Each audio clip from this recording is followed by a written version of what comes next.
So, are you guys still as active and still as enterprising and bound to innovate as you've been up till now?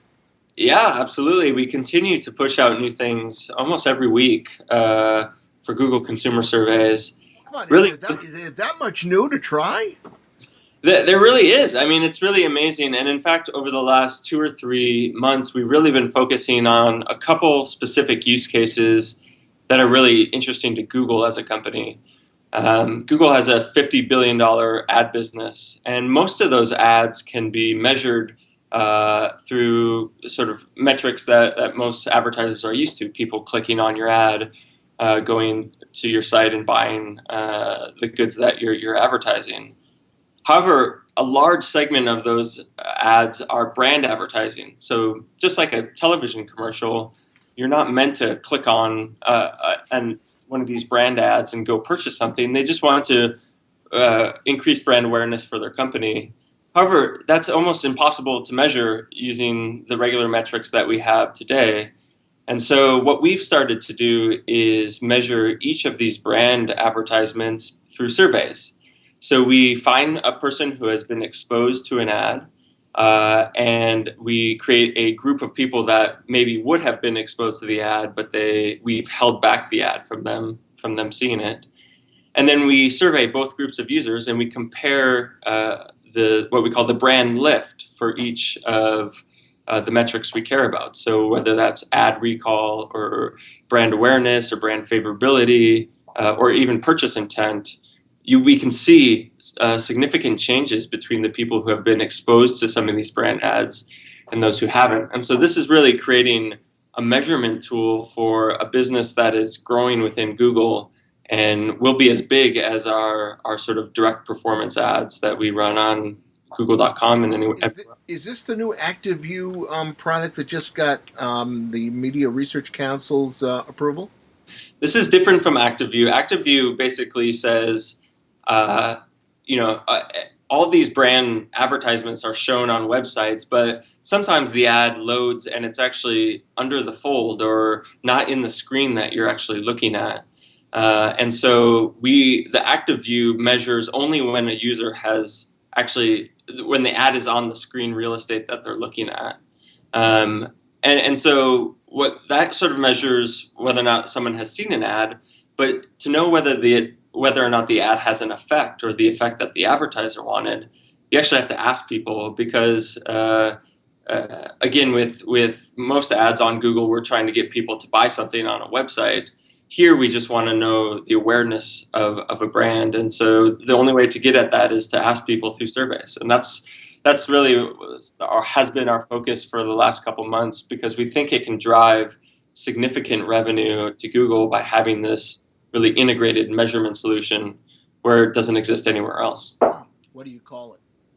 Right now, we're calling it Brand Lift. So it's available right now for YouTube ads. So the ads that show before a video in YouTube, which are very similar to television commercials.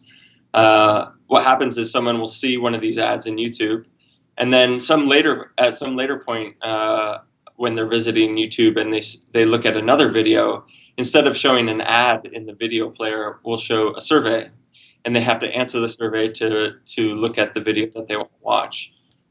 So in this way, we can sort of measure the effectiveness of the advertiser's campaign very quickly and have a good expose and control group that I talked about earlier. Okay, here's a wild idea. Would this be relevant to someone like me on YouTube that has a sponsor for the 3 or 4 minutes that our video is on? Because I'm not really able to measure what the impact is of those sponsorships, and yet they're there both visually and verbally, and also underneath the video. Yeah, absolutely. I think this is a perfect example of something that we could do. Right now, we have it really integrated into the ad serving framework. So if you're an advertiser and you create a campaign through AdWords for video, you'll be able to also create a survey to measure that campaign. But eventually we could, through our product, the Google Consumer Surveys product, we could allow you to survey on a specific video and measure whatever you want to measure, whether or not that's the sponsorship awareness or something that you said in the video. You could ask people about who have seen it. So yeah, these are all possibilities and opportunities, and we're just really just sort of touching this area, and I think there's a lot more that we can do here. Are you focusing a lot on the video angle of things? Because I know that's a particularly hot sector right now. Yeah, video is important because of where the advertising dollars are today for video. Most people in the U.S. spend about 4 or 5 hours watching television at their homes, and advertisers know that people watch television, and they spend a lot of money on video advertisements on television because they can get in front of a large audience. They can reach a large audience. That hasn't always been clear on YouTube, so that you could reach the same size of audience. And so advertisers have been willing to pay less for ads running on YouTube, or haven't even considered YouTube as the same sort of medium. Now, as television viewing habits change, as they move from watching television on your set-top box and your television at home to more internet-based television or media like Netflix or YouTube or any other number of media that's online, we need to find a way to help advertisers realize who they're reaching and how effective those ads are. And so the $64 billion that's spent every day on, or every year on advertising for television, some of that should be moved over to online spend, and that's kind of what we're trying to get at by doing this measurement for YouTube. Are you having to develop new measurements? No, well, I mean, the YouTube team is developing different types of measurements and different ad formats as well. TrueView is one of the big things that they're doing, which allows someone to skip the ad partway through. So 5 or 10 seconds in, they can click a skip button if they don't want to watch the ad. And what we've seen are people who are more engaged with the ads, who stay longer, who don't skip, actually have a much higher awareness of the brand and brand favorability, purchase intent, all of these things after they view the ad. So these mechanisms that we're providing advertisers to advertise on Google and YouTube are actually having real effect, and we can measure that now with surveys. Okay. What else are you working on that you can talk to us about? There are a couple other things that we're really interested in. One is, again, these all started with projects that are interesting to Google. One is measuring the happiness of our users on our websites. So if you go to google.com or YouTube or Google Shopping, once in a while you may see a little survey that pops up in the bottom right-hand corner of your browser, asking you about your happiness with the product, whether or not you accomplished your goal, whether or not, or if there are features that are missing that you'd like to add. Those are all being served now through Google Consumer Surveys. So we've built this sort of website satisfaction product for Google products that we think has been really helpful in building better products here at Google. And we think that every website in the world could benefit from something like this. And so that's one area that we're going to start approaching very soon. The second thing that I wanted to quickly mention is that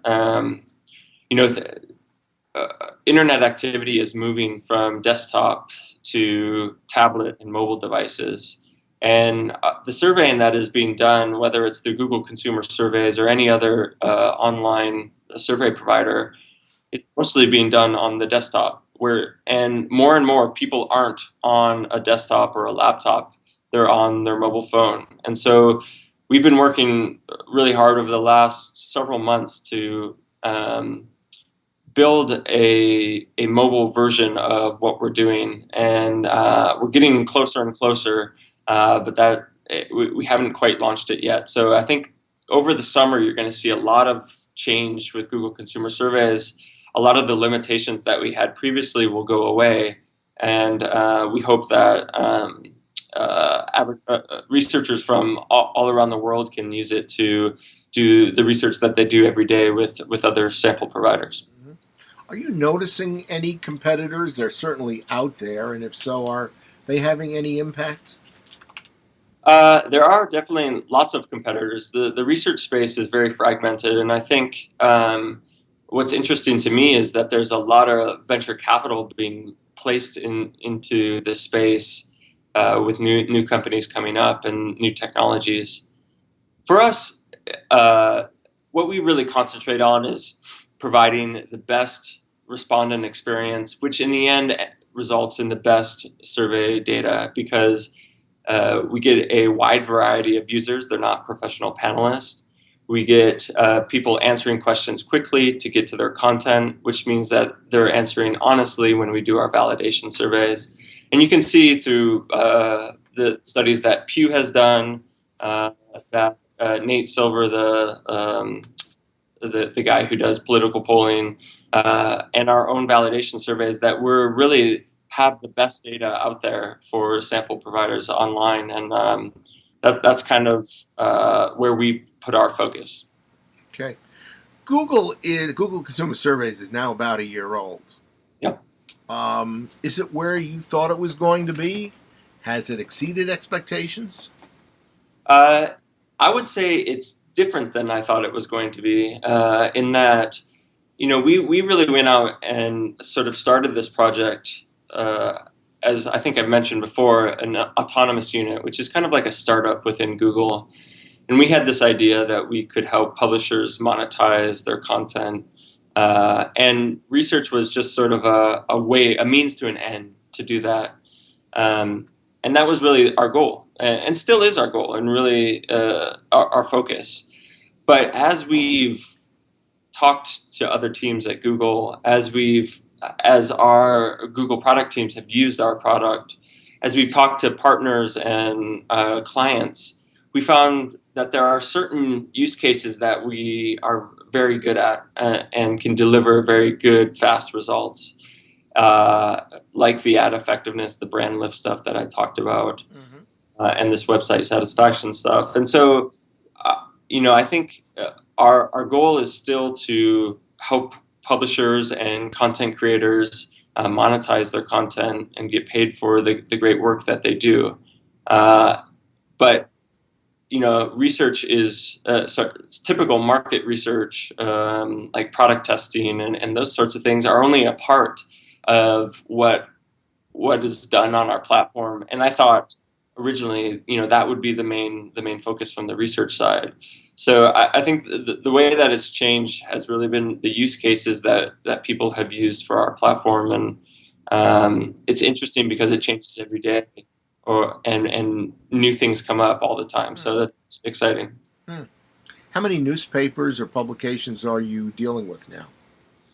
Right now in the U.S., we have about 200. We have 7 of the top 15 newspapers in the U.S., and we have a couple overseas. So in the UK, we have the FT and NewsQuest and a few others. We're working on Canada. I mean, one of the challenges has been for us the time to sort of the sales cycle for a publisher to get in to talk to a publisher, to get an agreement together, to get it up on their site, and testing is really long. So it's hard to get a lot of publishers quickly, because they all, they care about their readership and are testing different ways to monetize it, and this is one of them. So we're trying to find ways that Google can become a publisher, and we can find ways to put up surveys on properties that we own, like YouTube or maybe our own mobile app, other things like that. When you say the implementation for a new newspaper or publication is long, what are we talking about? Not really the implementation. The implementation, like once we've signed the contract and we're ready to go, takes a couple days, maybe a week. So it's that part is not hard. It's the sales cycle to get in front of the right people at a publisher, to help them understand how we can monetize their site, what they can expect from their readers, and getting the right people involved to say yes, we want to do that. Don't all these publications have digital editions that would make it kind of a no-brainer to be involved? They do. All of them are also testing other ways to monetize those digital papers. So some of them have paywalls. Some of them are doing different ad buys. Some of them are doing pay for specific types of content. And so we're one of many different ways to monetize the site, and we're sort of in line to test. So I would say every single person that we've talked to at all of these publishers is interested in what we're doing and wants to try it. But they have a sort of set of things that they want to try on their publication, and we're in line to do that. What does it cost a publication to become part of the network? Nothing. It costs them nothing. We pay them. So. Yeah. That's what I thought. Yeah, it's a pretty good deal, and everyone that we've had has been happy. So, and it's just a matter of we kind of have to grow both sides at the same time. We have to have enough research that we can serve it up on publisher sites, and then enough publishers to have users to answer the research. So it's kind of a balancing act, a marketplace that we're building. Have you done any surveys to see what the awareness is of Google Consumer Surveys among digital publications? Yeah, absolutely. We run our own brand tracker, 4 or 5 different types of surveys to track our brand, and we run our own website satisfaction survey. So users of Google Consumer Surveys tell us what they want and what they need, and we build products to do that. So I'm very happy with where we are in terms of our brand equity, and I think that will continue to grow as we build new use cases and are on different types of publications. So you're still making adjustments and improvements as you go along based on feedback that you're getting? Every day we push some small change out to the website that's new.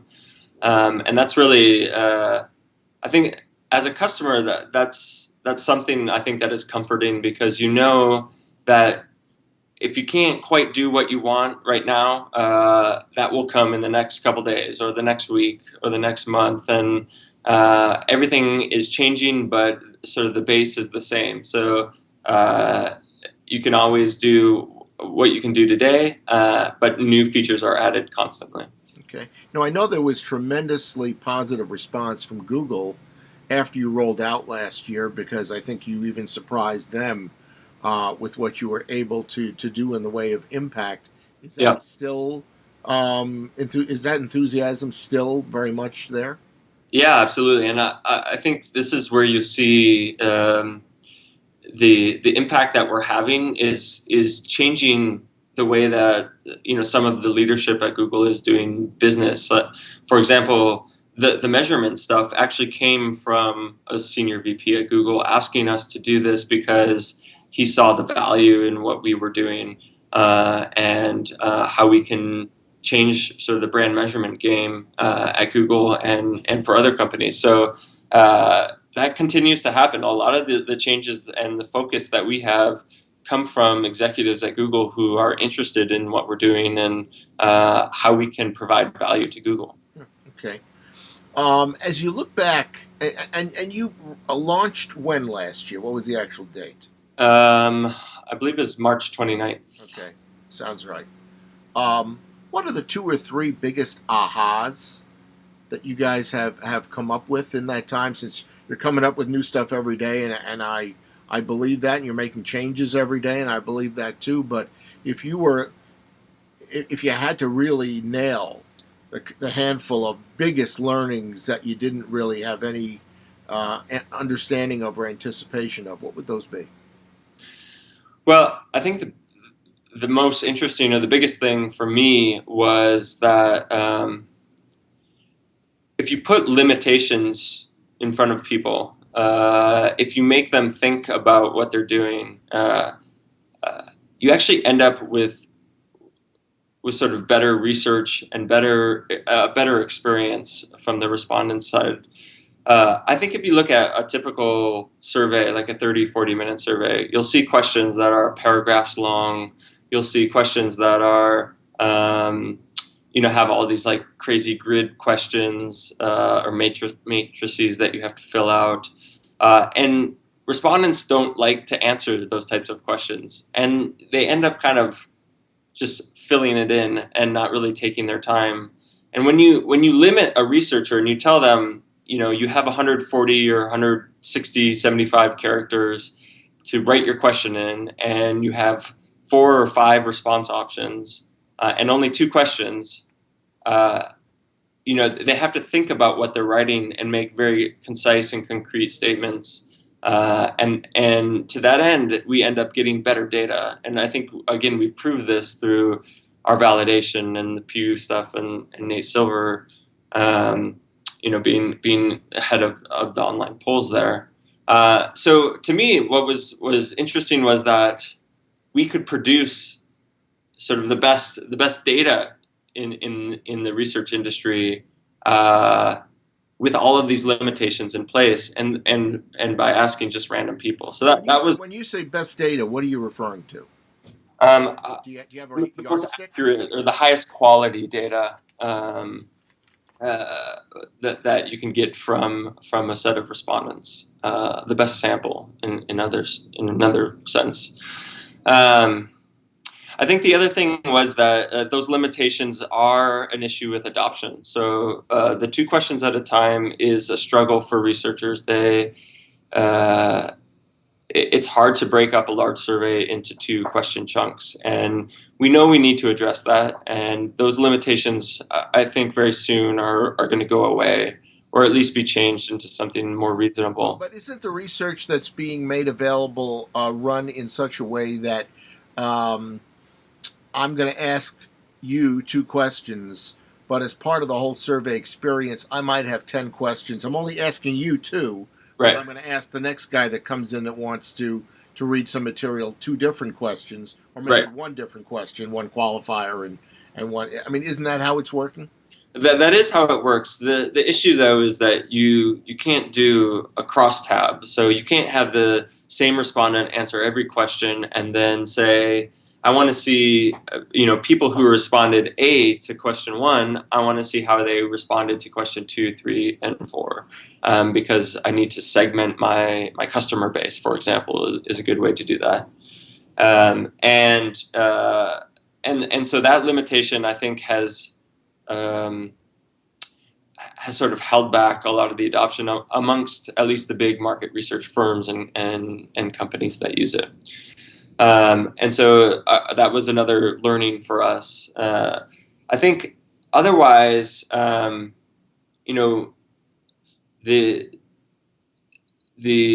thing that, let's say, how do I say this? The culture that we have as a team, which is that we're not going to get things perfect up front, but we're going to work hard and iterate and make the best product that we can. As a technology provider, that's a good situation to be in. But I think the market research industry is a slow-moving industry, slow-moving, and the adoption of new products and new technologies comes slowly among the market research industry. And so we've had to learn how to sort of be on the cutting edge, but also do the things that market research customers need to conduct their research. And it's been a balancing act for us. And I don't know. I think that's another thing that we've learned along the way. Okay. Have you adequately answered my question about the major ahas of the last year, or is there anything else? I don't know. What do you have in mind? No, I'm not. I'm poking around. I'm throwing spitballs to see what I can hit and what I can't hit. Yeah, no, I mean, I think that the major aha for us initially was just this three-way marketplace actually works. Publishers are making money, and we're providing quality research, and users are getting content without having to pull out their wallet and pay for it. And that core idea is still amazing, I think, to me, and really drives what we do every day. In creating sort of a marketplace and a business model like that uh, was sort of serendipitous, if nothing else. Like we didn't really go about doing it this way, but it happened to work, and we're really happy with the outcome. Are you free to name among your most satisfied publishers? Uh, I I mean, every single publisher is satisfied, so it's hard. There's no naysayers out there. No, I mean, No, no if a one's. publisher didn't want it, they turn it off, right? Has anybody dropped out?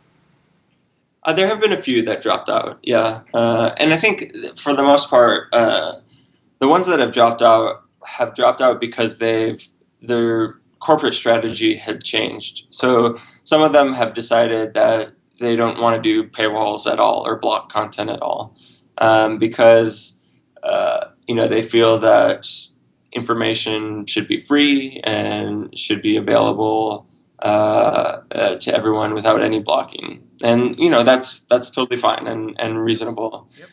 Most companies can't survive like that. They can't survive without getting money for the great journalism that they provide. So I would say there hasn't been anyone who has dropped out because they weren't satisfied with the service that we provided. It's just more sort of a corporate change in strategy or strategy shift. Right. You mentioned the Financial Times as a customer. Is the New York Times a customer? New York Times is not a customer. They have their own paywall solution. Okay. That's good because I brought to your attention a couple of weeks ago the two reports we did about the paywalls at the New York Times and the Financial Times.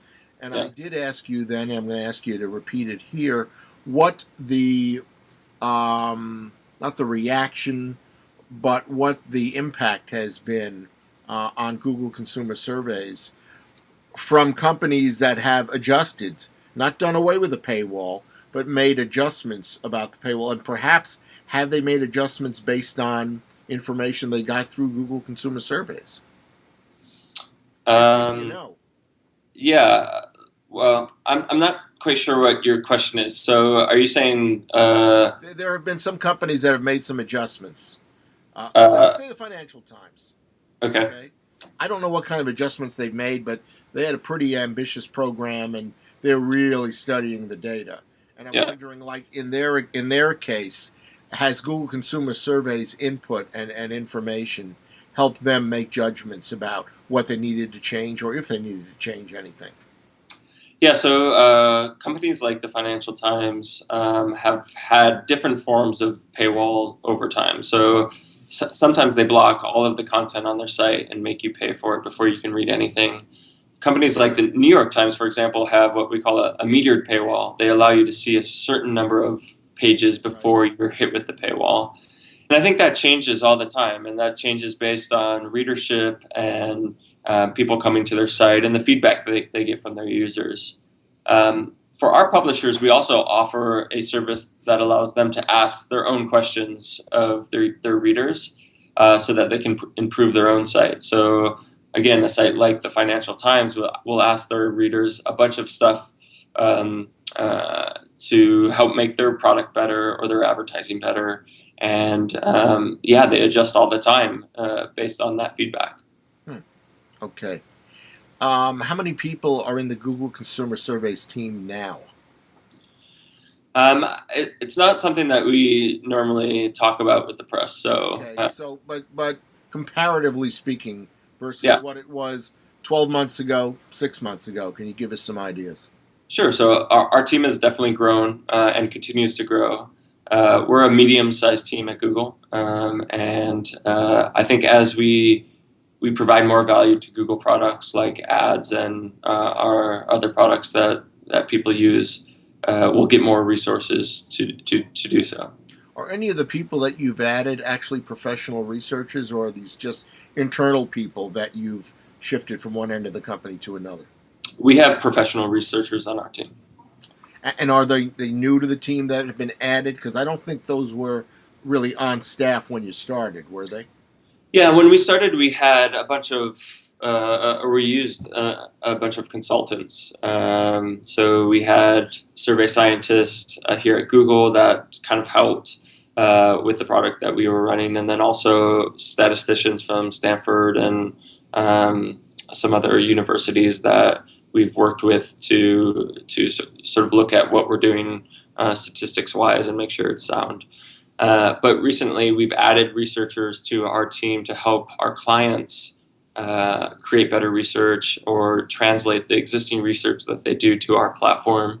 We're not really in the services business, so we're not out there, pitching projects to clients and helping them write the research and analyzing that research. But we do chip in whenever they need some help doing that translation. And I would imagine that a lot of the clients or prospective clients come to your people with ideas about things they'd like to try. Oh yeah, absolutely. In fact, most of the product changes that we've made over the past year have been an outcome of a specific project that a client wanted to do that we thought we could take and generalize for all of our customers. So yeah, that's exactly what we do. We basically use those ideas to create great products for all of our customers. Can you talk at all about where this might be heading in the next 6 months or so? Yeah, I think the big things that we're working on right now will really come to fruition in the summertime. So middle or end of the summer, you'll see a lot of the big projects that we're working on that have taken longer or sort of more than just product features or adjustments. They're big chunks of work that we're releasing.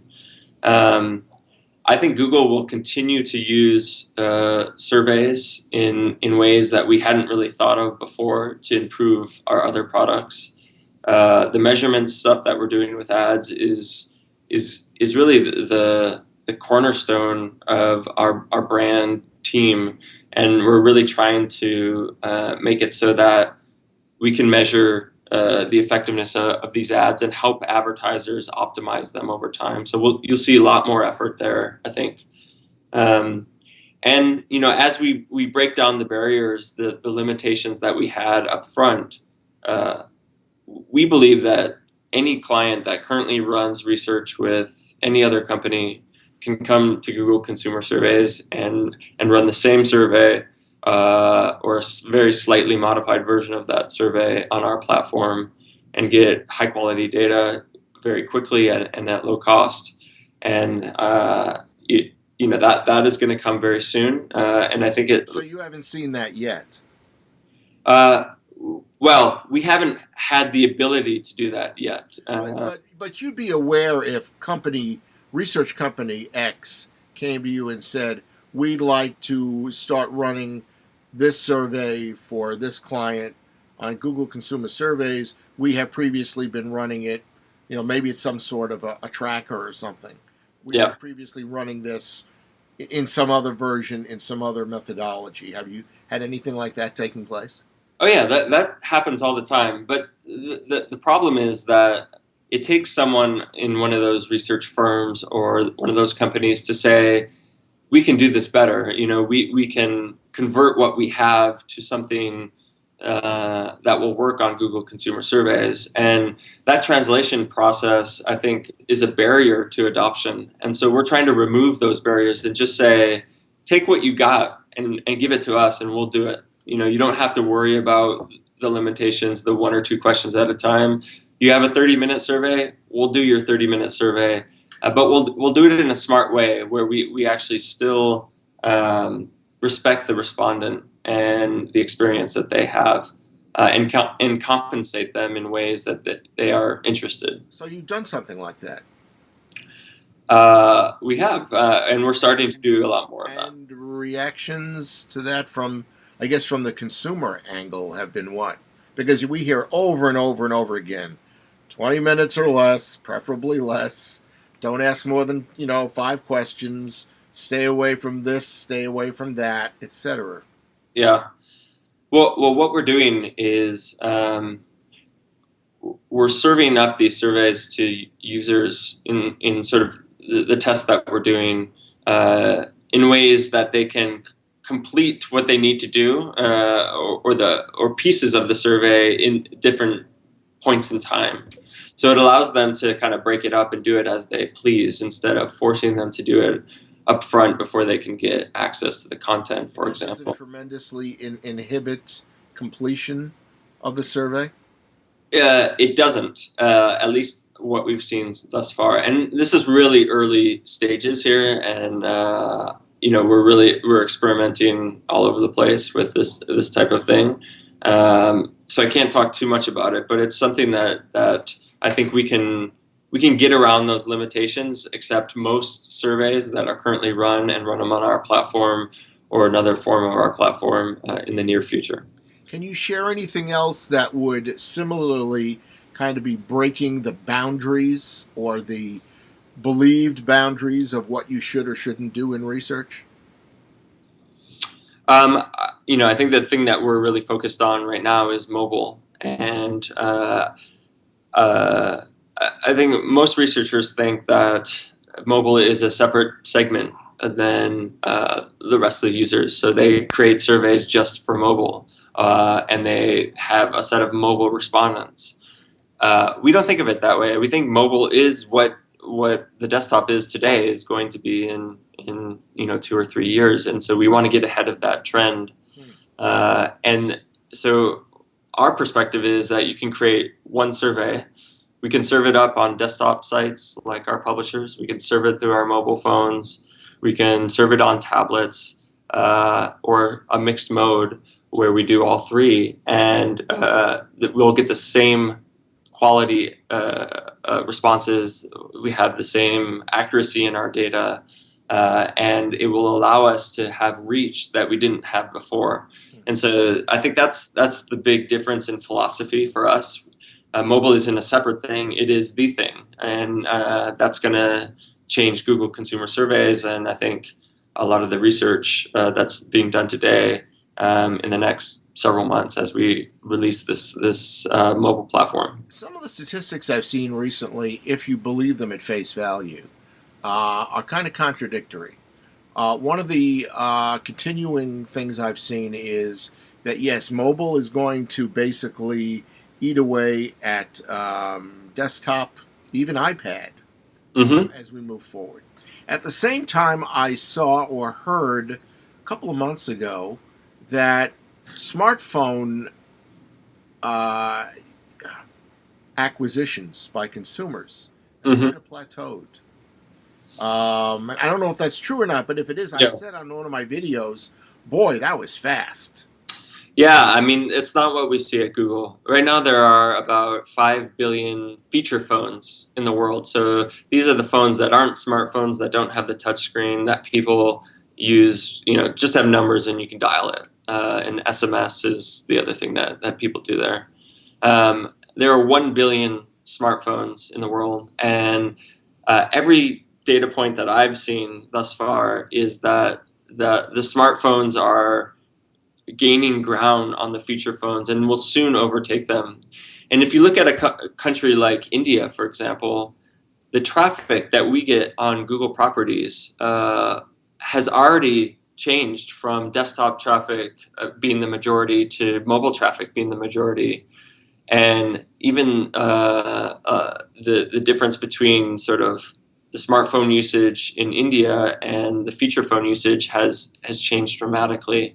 And that's just, I think, sort of the start of this whole thing. Countries and even the whole continent of Africa is changing dramatically right now, bringing the very cheap Android devices over to Africa and allowing the folks to exchange their feature phones for smartphones is really a game changer, and I think is where the world is moving to. And what makes them even more interesting is they completely skip past the internet. That's right. Yeah, they've completely skipped past desktops altogether, and wired internet. It's all wireless and on mobile phones, and it's really amazing. And they don't even a lot of these users who are using smartphones today, the cheap Android phones in developing countries, have never had a computer in their life, have never plugged internet into their computer, don't even know what a Cat5 cable is. So it's really amazing. And if you believe in that, if you believe that mobile phones will overtake desktop, then you really have to focus on that. If you're a technology business or running websites or features online, you really have to focus on the mobile side, or else you're going to get left in the dust. And I was talking to one of my relatives in Israel a couple of months ago, and he was telling me about this revolution that has taken place in that country that have made mobile phones so much less expensive than they've been traditionally.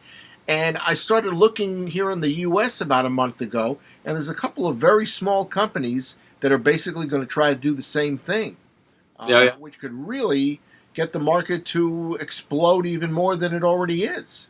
Yeah, absolutely. I mean, I think developed countries like the U.S. and Western Europe, Japan, Korea have really high penetration of mobile devices, smartphones in particular.